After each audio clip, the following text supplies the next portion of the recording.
আমরা সাথে যে কারাগারে আটক করে রেখেছিল আল্লাহর অশেষ রহমতে তিনি মুক্তি পেয়েছেন।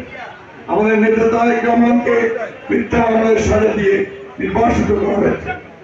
হাজার হাজার রংপুর বলুন সারা দেশ জুড়ে মিথ্যা মামলায় সাজা দেওয়া হয়েছে। তাদেরকে সেই মিথ্যা মামলা দিয়ে হয়রানি করা হচ্ছে। বন্ধুগণ, আজকে সারা বাংলাদেশের মানুষের উপর যে অত্যাচার নির্যাতন তার অবসান আপাতত করলেও পুরো ঘটেনি। এখনো সেই খুনি পরাজিত শেখ হাসিনা দিল্লিতে গিয়ে বসে নতুন করে বাংলাদেশের বিরুদ্ধে ষড়যন্ত্র শুরু করেছে।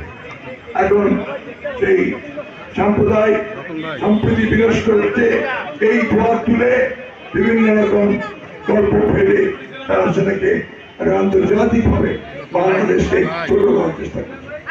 আপনারা ইসরায়েল পরে কি কোনো কমিউনাল ঘটনা ঘটেছে?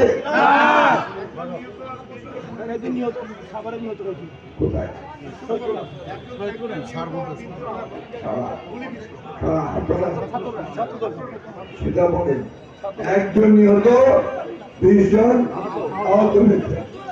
এই অবস্থার মধ্য দিয়ে তারা আজকে মিথ্যা ভাবে জনগণের বিরুদ্ধে ধরেন না। বন্ধুগণ, আজকে আমাদের দায়িত্ব হচ্ছে একটা সচেতন রাজনৈতিক দল হিসেবে প্রগতিবাদী প্রগতিশীল একটা উদারপন্থী রাজনৈতিক দল হিসেবে দায়িত্ব হচ্ছে দেশে সাম্প্রদায়িক সম্প্রীতি 100% আজকে আমাদের এই শেরপুরের যে বিএনপি, আমি জানি যে তারা অত্যন্ত শক্তিশালী।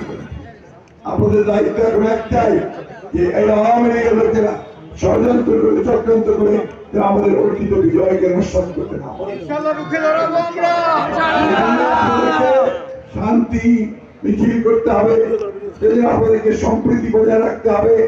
এবং আপনারা নিশ্চয়ই নির্দেশ পেয়েছেন যে 14 এবং 15 তারিখে আপনাদেরকে অবস্থান নিতে হবে, তাই না?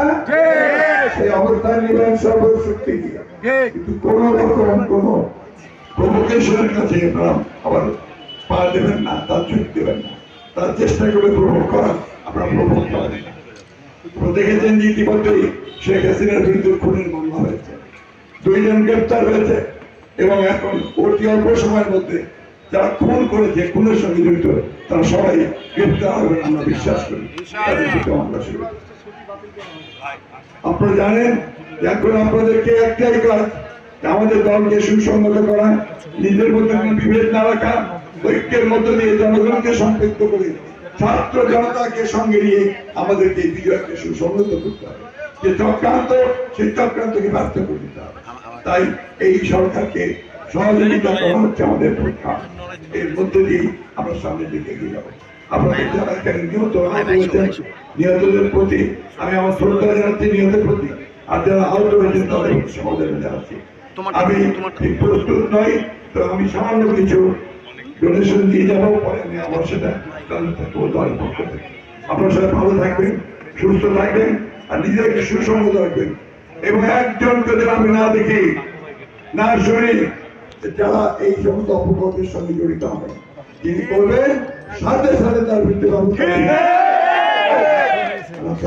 এটা বলতে দেবেন না, প্রতিরোধ করবেন। ঠিক আছে? কথা দিলেন আপনারা আমাকে?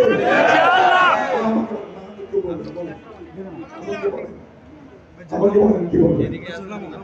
না, আর কোনো কথা নাই, আমার সময় নাই ভাই, আমি রংপুরে যাবো, ওখান থেকে আপনার কথা।